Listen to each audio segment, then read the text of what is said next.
Assalamu alaikum class. I hope everyone is fine by the grace of Almighty Allah and doing very well. Today we are going to study chapter number 14, and chapter number 14 is the basic tools of finance. For this we need to understand what finance means or what finance is. Finance is basically the field of study which deals with the decision making process or which deals with the making of decisions. Decisions for what?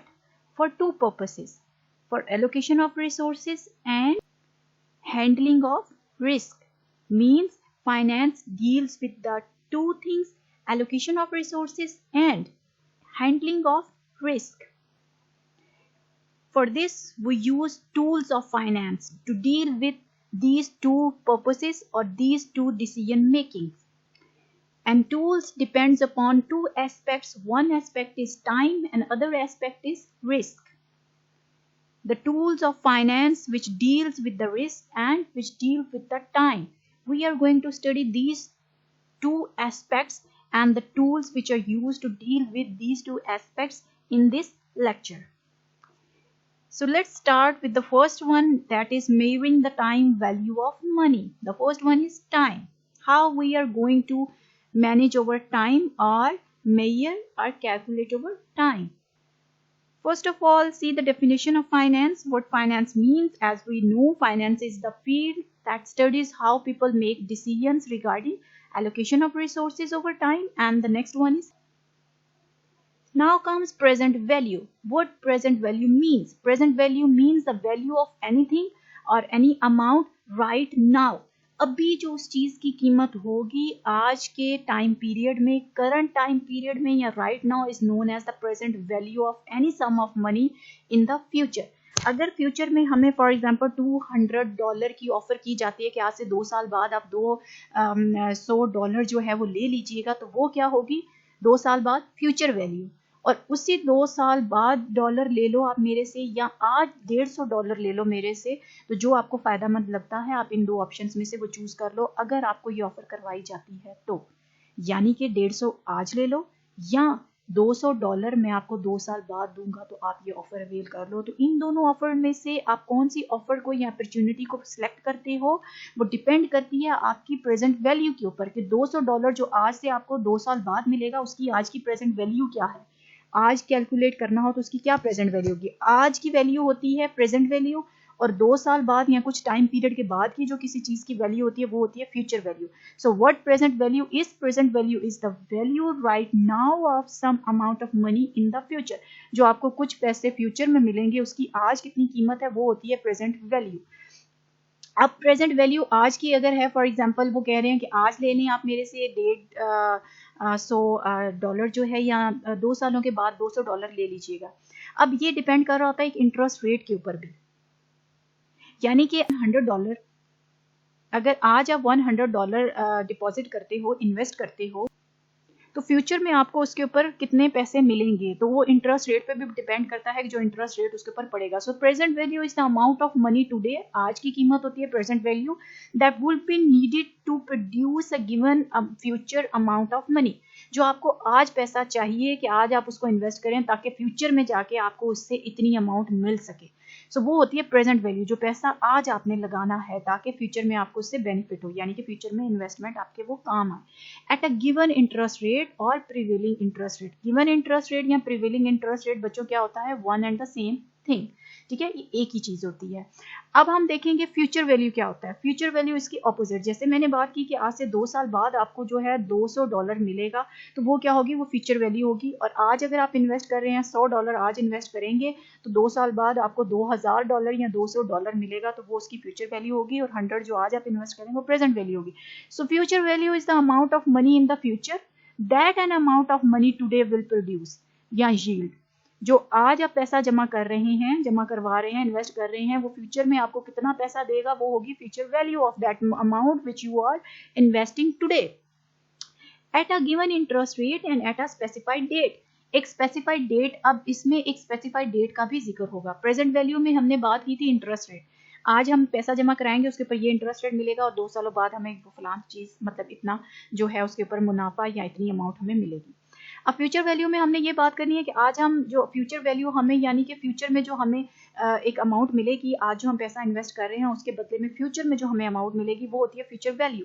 और ये depend किसके ऊपर कर रही होती है, एक तो इंटरेस्ट रेट के ऊपर कि आपको इंटरेस्ट रेट कितना मिलेगा, कितना पड़ेगा जो आप इन्वेस्टमेंट कर रहे हैं आज, और उसकी स्पेसिफाइड डेट क्या होगी, किस डेट को जाके आपको $200 मिलेगा, आज से 2 साल बाद, आज से 3 साल बाद, आज से 4 साल बाद।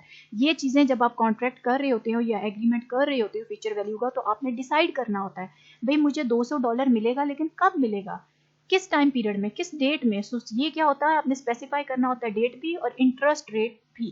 ठीक है, दो चीजें इसमें स्पेसिफाई आपने करनी है। अब एक कॉन्सेप्ट होता है कंपाउंडिंग। अब कंपाउंडिंग का कॉन्सेप्ट क्या है कि जो इंटरेस्ट रेट आपको मिल रहा है, फॉर एग्जांपल $10 मैंने आज जमा करवाए तो इसके ऊपर एनुअल इंटरेस्ट रेट जो है वो पड़ता है फॉर एग्जांपल 10%। सो 10% के हिसाब से $100 पे हमें जो आगे वो $10 हमारे पास आएंगे। सो $10 जो उसमें आएंगे इंटरेस्ट रेट के साल साल हर साल, वो हम उस 100 के साथ एड अप करते जाएंगे। 100 मैंने जमा किए, उसके ऊपर इंटरेस्ट लगा साल का 10% और वो हो गए $110। ठीक है, $10 जो हमारे पास आए इंटरेस्ट के वो भी उसमें ऐड अप हो जाएगा। अब अगले साल वो $100 नहीं रहेगा, वो $110 हो जाएगा, उसके ऊपर 10% हम कैलकुलेट करेंगे, यानी कि जो अमाउंट इंटरेस्ट की थी वो उसमें ऐड अप होती जाएगी और फिर जाके फ्यूचर इंटरेस्ट उसके ऊपर कैलकुलेट होगा।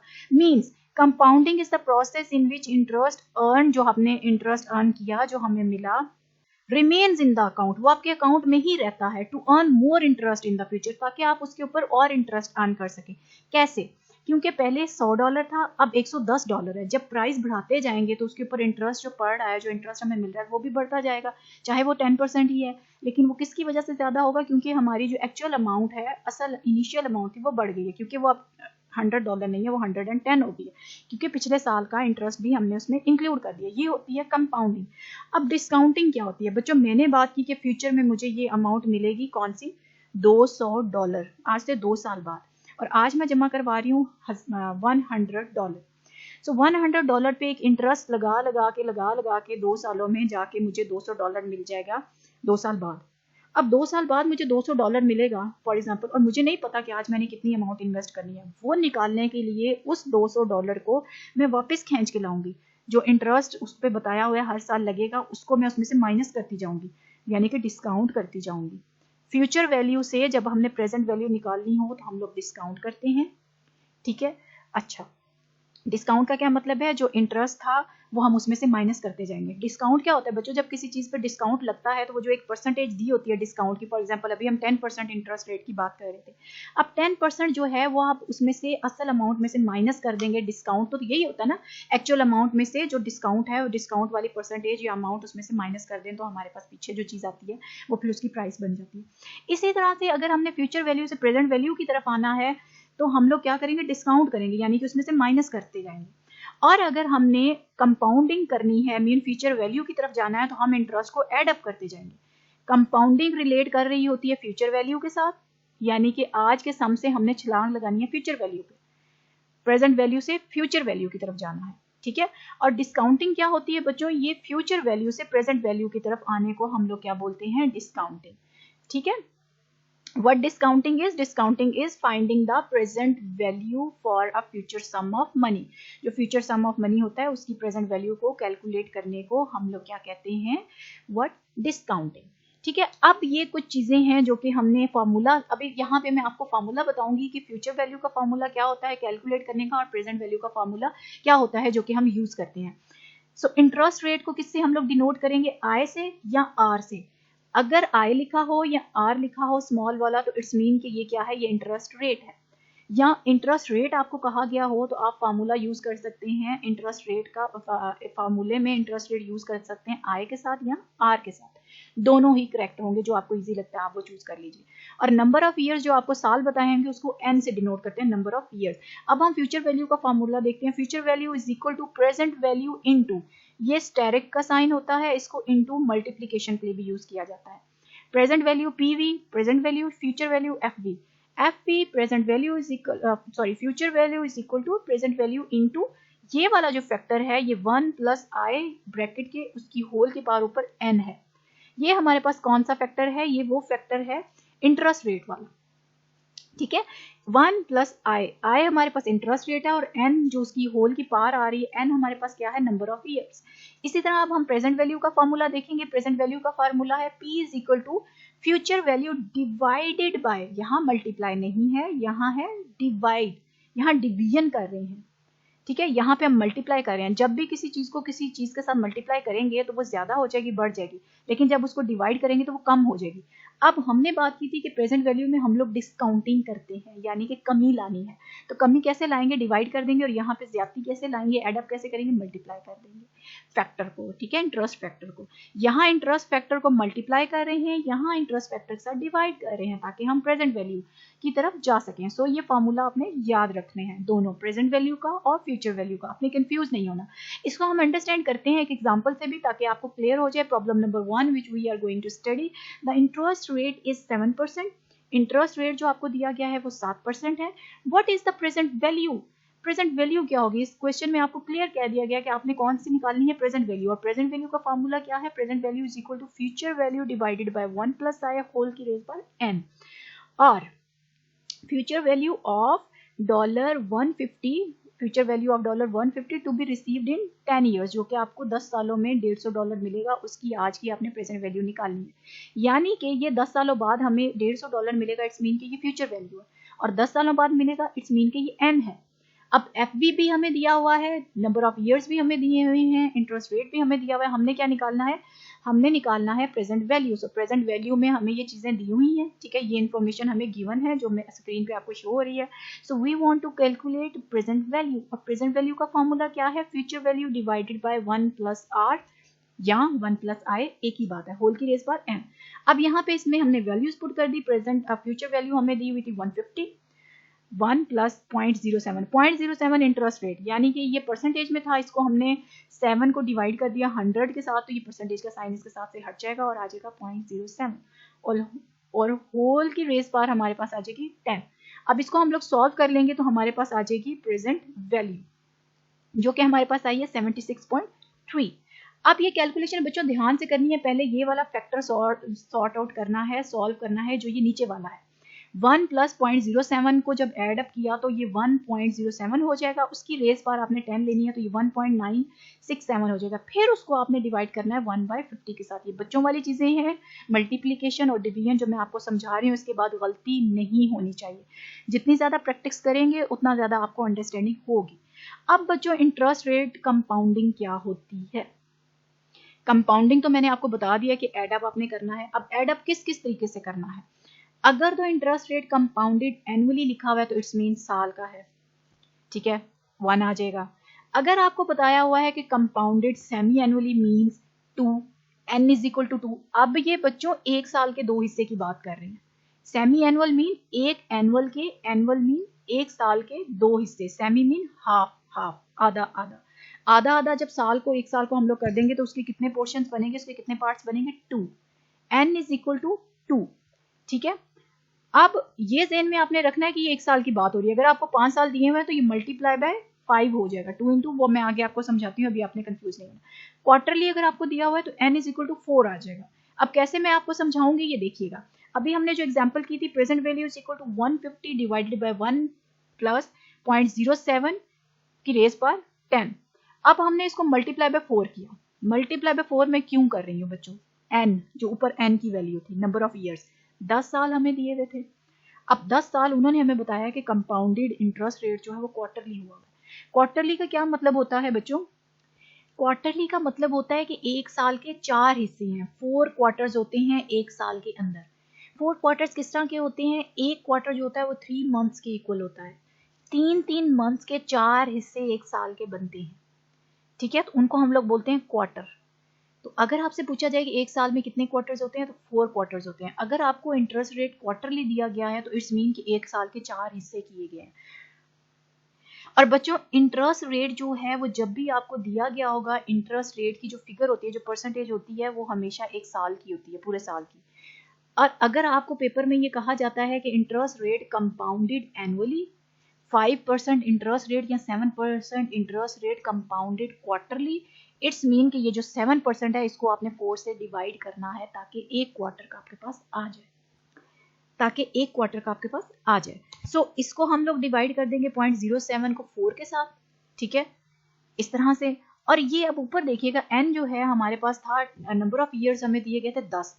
अब 10 सालों के 4 क्वार्टर हमने बनाने हैं, के 4 क्वार्टर बनेंगे, सॉरी, एक साल के जब 4 क्वार्टर बनेंगे, क्वार्टर लिया ना, तो हर साल के 4 क्वार्टर होंगे, तो 10 सालों के 4 क्वार्टर जब उसको मल्टीप्लाई कर देंगे तो 40 क्वार्टर्स होने चाहिए हमारे पास। 10 इज इंटू 4, यहाँ पे 10 मल्टीप्लाई बाय 4 हम लोग क्यों कर रहे हैं, क्योंकि एक साल के 4 क्वार्टर्स होते हैं और यहाँ पे साल हमें 10 दिए हैं। So 10 multiply by 4 is equal to हमारे पास 40 ईयर्स, 40 क्वार्टर्स आ जाएंगे हमारे पास, क्योंकि ईयरली का होता, सालाना होता, तो फिर हम लोग यहाँ पे मल्टीप्लाई बाय 4 ना करते। ठीक है बच्चों, इसी तरह हमारे पास अगर मंथली हो जाएगा तो n इज इक्वल टू 12 हो जाएगा। फिर उसमें हम लोग क्या करेंगे, ऊपर जो नंबर ऑफ ईयर्स हमें दिए हुए तो उसको मल्टीप्लाई बाय 12 करेंगे और यहाँ पे डिवाइडेड बाय 12 कर देंगे। ठीक है, multiply by 12 and divided by 12। अब ये चीज याद रखनी है कि यहाँ पे साल के हम लोग हिस्से कर रहे हैं, उसको मल्टीप्लाई करना है, और यहाँ पे इंटरेस्ट रेट हमें एनुअल था, उसको डिवाइड करना है, उसको एक हिस्सा उसका निकालना है। यानी कि यहाँ पे भी अगर क्वार्टरली डील हो रहा है तो ये एक क्वार्टर का निकलेगा, और यहाँ पे भी सारे क्वार्टर में बात होनी चाहिए। फिर अगर क्वार्टरली है तो, अगर मंथली है तो यहाँ पे भी 1 मंथ का होना चाहिए और यहाँ पे भी फिर मंथली होना चाहिए। ऊपर n को मल्टीप्लाई बाय 12 कर देंगे, या मल्टीप्लाई बाय 4 अगर क्वार्टरली है, या मल्टीप्लाई बाय 2 अगर एनुअली है, और नीचे इंटरेस्ट रेट को डिवाइड कर देंगे, अगर सेमी एनुअली है तो 2 से, अगर क्वार्टरली है तो 4 से, अगर मंथली है तो 12 से। ठीक है बच्चों, ये आपने याद रखना है। सो अगर वीकली होगा तो n इज इक्वल टू 52 हो जाएगा, यानी कि 52 को मल्टीप्लाई कर देंगे जो भी नंबर ऑफ ईयर्स हमें दिए गए होंगे। अब यहाँ पे आपने कंफ्यूज नहीं होना, अगर इसको हम लोग n बोल रहे हैं, ये अगर हमारे पास n है तो ये जिसके साथ हम लोग मल्टीप्लाई कर रहे हैं, जो ईयर हमें उसमें दिए हुए हैं क्वेश्चन में, उसको हम t बोल सकते हैं। सो n इंटू टी कर सकते हैं। t mean time period, time period 10 साल का था, so n is equal to n into T means हमारे पास जो हमें क्वार्टरली कंपाउंडेड दिया हुआ है या एनुअली दिया हुआ है उसको मल्टीप्लाई बाय हमने टी करना है, यानी कि टाइम पीरियड जो हमें क्वेश्चन में दिया होगा। इसी तरह अगर डेली होगा तो n इज इक्वल टू 365।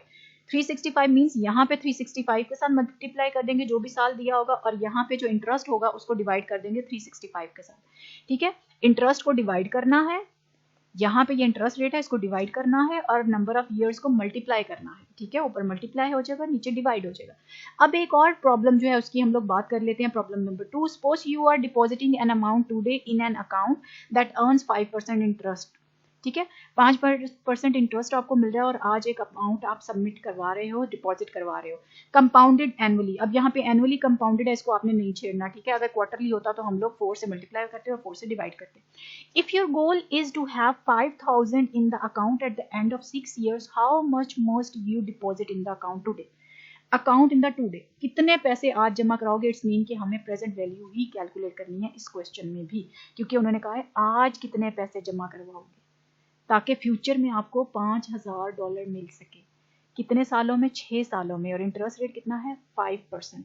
सो इसको भी उसी तरह से हम लोग सॉल्व कर लेंगे। ये इन्फॉर्मेशन हमें दी हुई है, इसको गौर से देख लीजिएगा। ये वाला फॉर्मूला हमारा लगेगा प्रेजेंट वैल्यू का, और इस तरह से हम लोग वैल्यूज पुट कर देंगे। यहाँ पे ये फ्यूचर वैल्यू आ गई जो कि 5000 है, 1 प्लस आई हमारे पास क्या है, इंटरेस्ट रेट 5% है, ये 0.05 हो गया, और ऊपर उसकी रेस पार्ट 6 आ गई जो कि ये नंबर ऑफ ईयर्स हमें दिए हुए।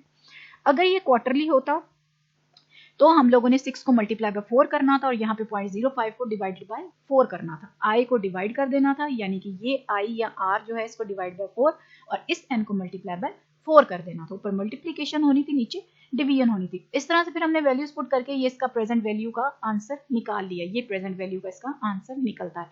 बच्चों अपने हाथ से जरूर क्वेश्चन सॉल्व करके देखिएगा ताकि आपकी प्रैक्टिस हो सके। अब नेक्स्ट टॉपिक जो है हमारा इस चैप्टर का वो है मैनेजिंग रिस्क। पहले हमने टाइम की बात की, अब हम बात करते हैं मैनेज, कैसे हमने रिस्क को मैनेज करना है। अब रिस्क अवर्जन इसमें एक टर्म होती है जिसका मतलब ये होता है कि you have to avoid the risk. आप रिस्क नहीं लेना पसंद करते। मोस्टली लोग ये कहते हैं कि यार मुझे रिस्क लेना पसंद नहीं है, मैं रिस्क नहीं ले सकता। So risk aversion mean dislike of uncertainty. Uncertainty क्या होती है, अनसर्टन की सिचुएशन, अननोन सिचुएशन, आपको नहीं पता कि क्या होने जा रहा है। सो आप अगर उसको डिसलाइक करते हो, आप उसको अवॉइड करते हो, तो ये रिस्क अवर्जन के जिम्रे में आता है। और बहुत से लोग जो होते हैं वो रिस्क अवर्स होते हैं, वो रिस्क लेना पसंद नहीं करते। इसकी क्या वजह है, क्यों? क्योंकि वो फियरफुल होते हैं कि अगर मैं ये रिस्क ले लूँ, मैं 10,000 रुपये आज इन्वेस्ट कर दूँ, हो सकता है कि मुझे फ्यूचर में $20,000 मिल जाए, लेकिन ये भी हो सकता है कि मेरे ये 10,000 डूब जाएं। तो ये बुरी चीज़ है जो कि वो सोच रहे हैं। Bad thing can happen, good thing can happen कि आपको 10 की बजाय $20,000 मिल जाएंगे, और बैड थिंग ये है कि आपके ये 10,000 भी डूब जाएंगे। सो जो रिस्क अवर्स पर्सन होते हैं, जो रिस्क को लाइक नहीं करते, डिसलाइक करते हैं, वो क्या करते हैं बच्चों, वो इसको अवॉइड करते हैं। वो कहते हैं कि मेरे नज़दीक जो बैड थिंग्स हैं वो ज़्यादा इंपॉर्टेंस रखती हैं, यानी कि मेरा 10,000 डूब जाए, मुझे इसकी ज़्यादा तकलीफ होगी, इससे ज़्यादा प्रॉब्लम होगा। जितनी मुझे खुशी 20,000 मिलेगा उसकी इतनी नहीं होगी जितना अगर मेरा डूब गया तो मुझे उसकी दुख होगा। तो मैं इस दुख से बचना चाहता हूँ, तो मैं इस चीज़ में नहीं पढ़ना चाहता। ये किनका बिहेवियर होता है, ये रिस्क अवर्स पर्सन का बिहेवियर होता है। So most people are risk averse, they means that the people dislike bad things happening to them, it means that they dislike bad things more than they like comparable good thing. Bad things कौन सी हैं कि 10,000 भी डूब जाएगा, और good things कौन सी हैं कि 20,000 मुझे मिलेगा। वो इस चीज को इंपॉर्टेंस नहीं करते कि $20,000 मुझे मिलेगा, वो इस चीज को इंपॉर्टेंस देते हैं बैड थिंग को कि भाई मेरा 10,000 मिलेगा। इसकी एक एग्जाम्पल आपको और देना चाहूंगी, वो एग्जाम्पल क्या है गौर से सुनिएगा। अब एक सिनेरियो, एक एग्जांपल अपने जहन में सोचिएगा। दो दोस्त हैं, अहमद और अली।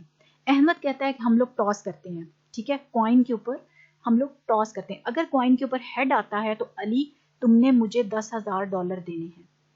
अहमद कहता है 10,000 या $1,000।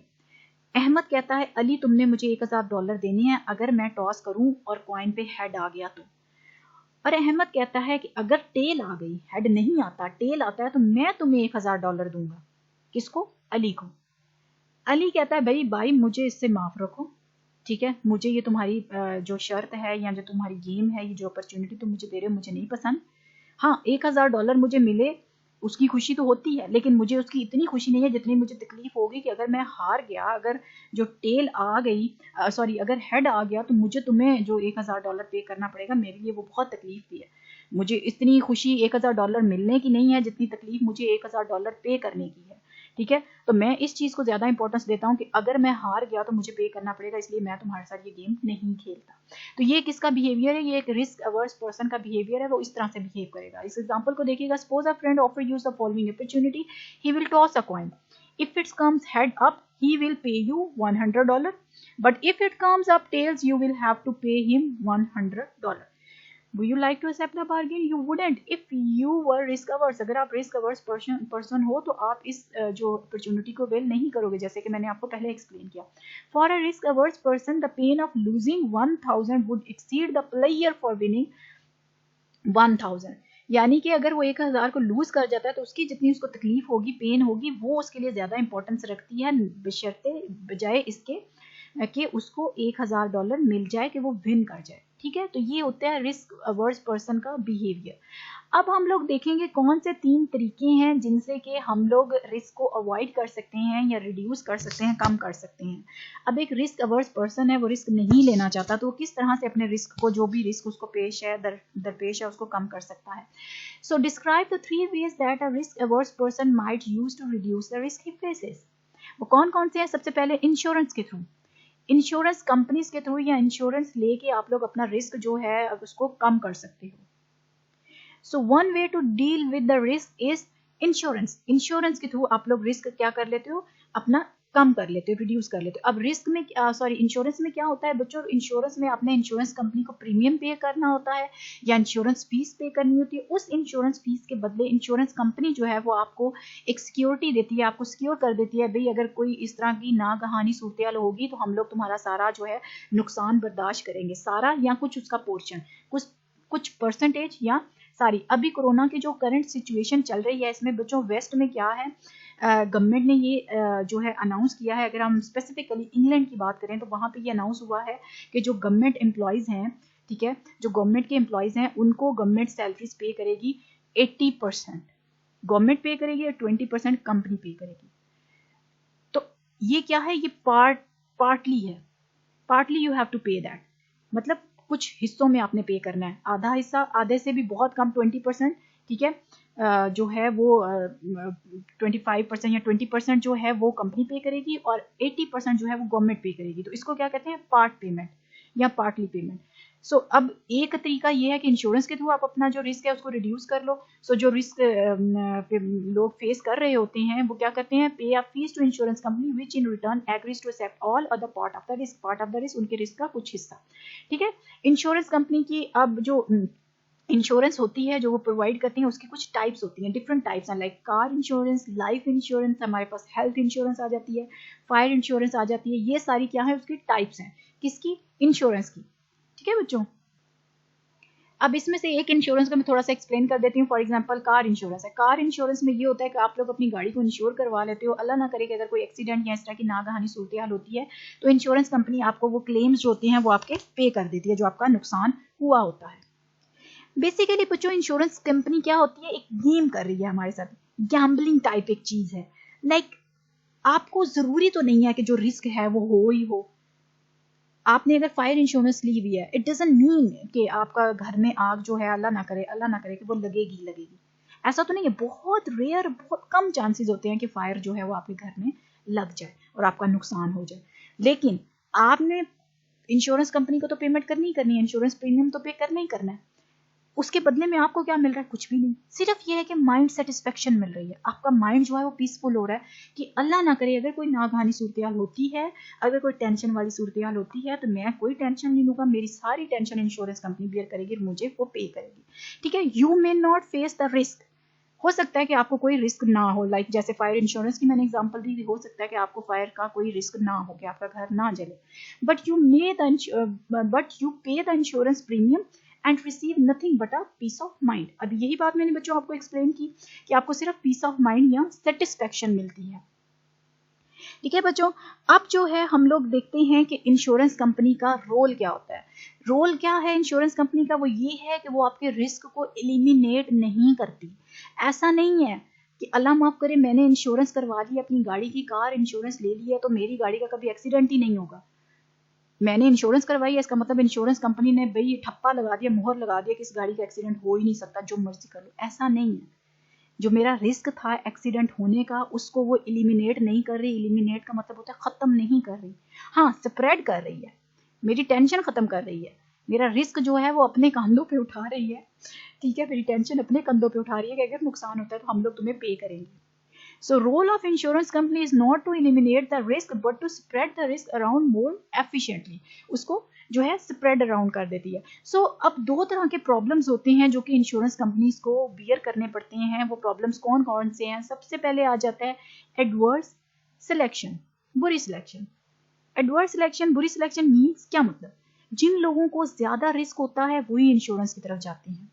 फॉर एग्जाम्पल कार इंश्योरेंस की बात करें तो जनरली स्पीकिंग जिन लोगों ने ज्यादा गाड़ी ड्राइव करनी होती है, फॉर एग्जाम्पल कोई टैक्सी ड्राइवर है, ठीक है, जिन्होंने ज्यादा रोड पे रहना होता है, कोई उबर ग्रीन का ड्राइवर है, जिन्होंने ज्यादा गाड़ी ड्राइव करनी होती है, वो मोस्टली वो लोग जो हैं वो इंश्योरेंस करवाते हैं अपनी गाड़ी की। अल्लाह ना करें कि हम लोगों ने इतनी ज्यादा गाड़ी चलानी होती है सारा दिन में, कुछ हो इस तरह की सिचुएशन तो हमें उसकी पेमेंट मिल जाए।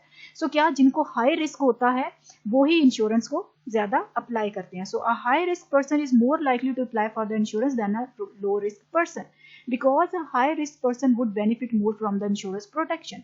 जिसको ज्यादा रिस्क होगा उसको ही ज्यादा बेनिफिट भी होगा, जिसको इतना रिस्क ही नहीं है वो तो कहेगा मुझे फजूल का खर्चा करने की क्या जरूरत है, मैं क्यों इंश्योरेंस लूं।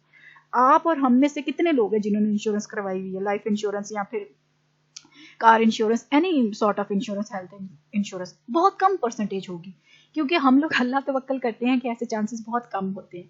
ठीक है, सो इंश्योरेंस कंपनी के लिए एक प्रॉब्लम है कि जिनको हाई रिस्क होता है वही इंश्योरेंस करवाने आते हैं, और उनको एक ये प्रॉब्लम होता है, उनके लिए एक ये थ्रेट होता है कि उनको मतलब ज्यादा हाई रिस्की पर्सन को मतलब अकोमोडेट करना पड़ रहा है। हो अगर सारों को ही कोई प्रॉब्लम आ जाए तो वो एट अ टाइम सबको तो क्लेम उनका नहीं दे सकते, सबको तो पेमेंट नहीं कर सकते। ठीक है, तो उनके लिए एक प्रॉब्लम होता है कि वो इसको कैसे मैनेज करते हैं। सेकंड हमारे पास जो प्रॉब्लम आता है जो कि इंश्योरेंस मार्केट या इंश्योरेंस कंपनीज जो है वो बियर करती हैं, वो मॉरल हैजर्ड है। मॉरली उनको एक थ्रेट होता है। वो थ्रेट कौन सा है? वो ये थ्रेट है कि जो बंदा इंश्योरेंस करवा लेता है फिर वो थोड़ा सा केयरलेस हो जाता है। ये ह्यूमन नेचर है।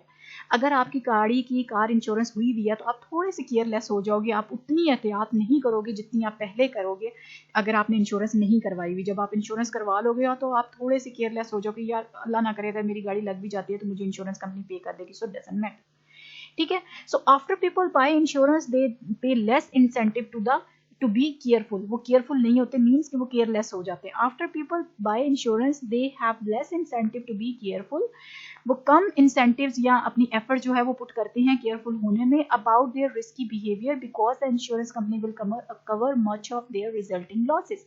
वो उनके रिजल्टिंग लॉसेस जो कि उसमें लॉस उनको होने जाएगा, नतीजे के तौर पे जो उनको लॉस निकलेगा वो उसको क्या करेगी, इंश्योरेंस कंपनी पे कर देगी। इस वजह से वो थोड़े से केयरलेस हो जाते हैं।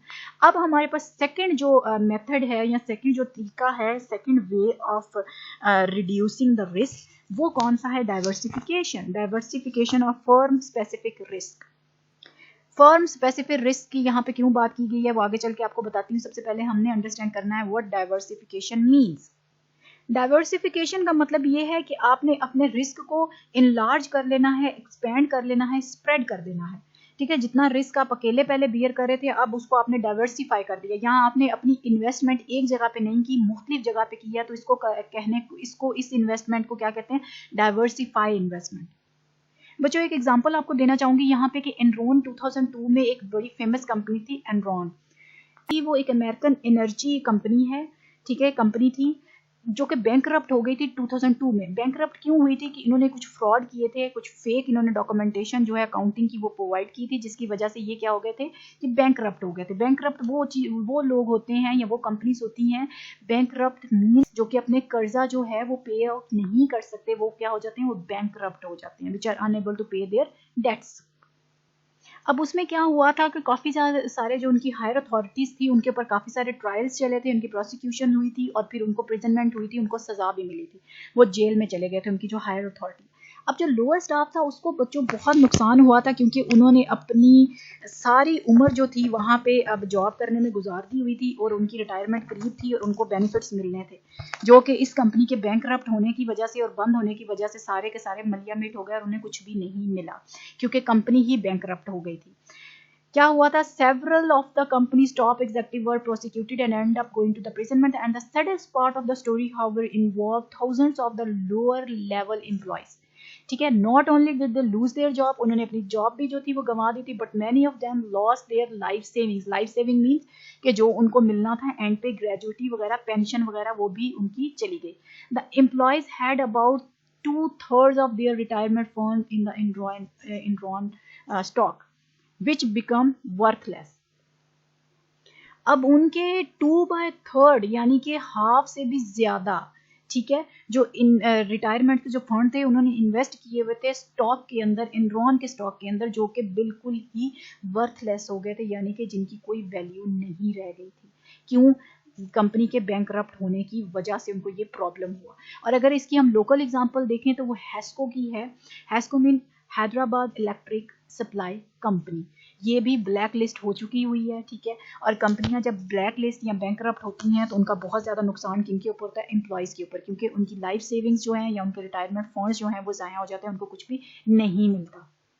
और कंपनीज को अपने आप को बैंकरप्ट होने से और ब्लैक लिस्ट होने से बचाने के लिए क्या करनी चाहिए, डाइवर्सिफिकेशन करनी चाहिए, ताकि उनको जो है अगर एक उनका बिजनेस डूब भी रहा है तो कहीं और से उनको जो है आमदनी आ रही हो, इनकम आ रही हो, जिससे कि वो अपने एम्प्लॉयज़ को या अपनी डूबती हुई कंपनी को सपोर्ट कर सके। जैसे कि निशात टेक्सटाइल मिल है, निशात टेक्सटाइल ने काफ़ी जगह पे पंगे लिए हुए। निशात टेक्सटाइल सिर्फ निशात ग्रुप ऑफ कंपनीज है, ठीक है। निशात टेक्सटाइल जो है वो निशात ग्रुप ऑफ कंपनीज है। टेक्सटाइल तो उसका एक ग्रुप है जो कि टेक्सटाइल में काम कर रहा है। दूसरा निशात जो है एमसीबी बैंक भी निशात में होल्ड किए हुए हैं। इसके अलावा पैकेजेस लिमिटेड में भी निशात के शेयर्स हैं, ठीक है, ये इसके ऑनर्स भी हैं। इसके अलावा डेयरी फार्म्स वगैरह भी इन्होंने जो काओ के हैं वो बनाए हुए हैं। तो डिफरेंट इन्होंने बिजनेस में इन्वेस्ट किया हुआ है। अगर फॉर एग्जाम्पल अल्लाह ना करे इनकी टेक्सटाइल डूब भी जाती है, निशात टेक्सटाइल डूब जाती है, फिर भी इनको इनकम आएगी अपने दूसरे बिजनेस से, तो इसको एस्टेब्लिश कर सकेंगे जो भी प्रॉब्लम आएगा।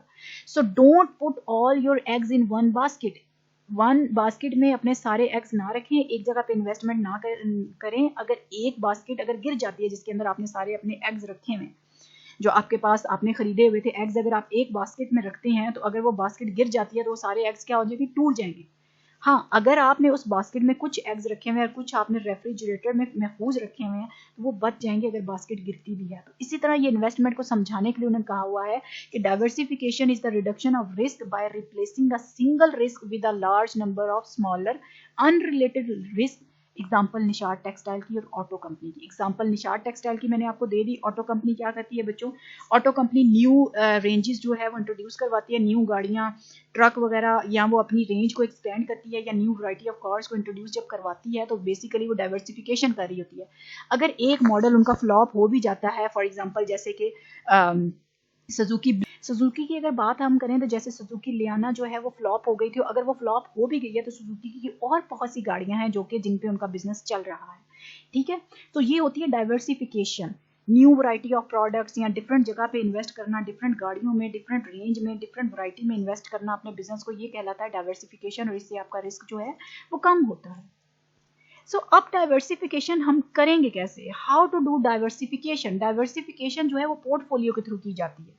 Diversification is done through portfolio. और पोर्टफोलियो क्या होता है? पोर्टफोलियो बच्चों ये होती है कम्बिनेशन ऑफ इन्वेस्टमेंट्स या कम्बिनेशन ऑफ स्टॉक्स। पोर्टफोलियो क्या होता है? कम्बिनेशन ऑफ इन्वेस्टमेंट या combination of stocks. Means portfolio के अंदर डिफरेंट स्टॉक्स होते हैं, डिफरेंट कंपनीज के स्टॉक आपने परचेज किए होते हैं। लाइक मेरे पास एक पोर्टफोलियो है, मैंने पोर्टफोलियो इन्वेस्टमेंट की हुई है। पोर्टफोलियो के अंदर मैंने निशार टेक्सटाइल के शेयर्स खरीदे हुए हैं, स्टॉक्स हैं।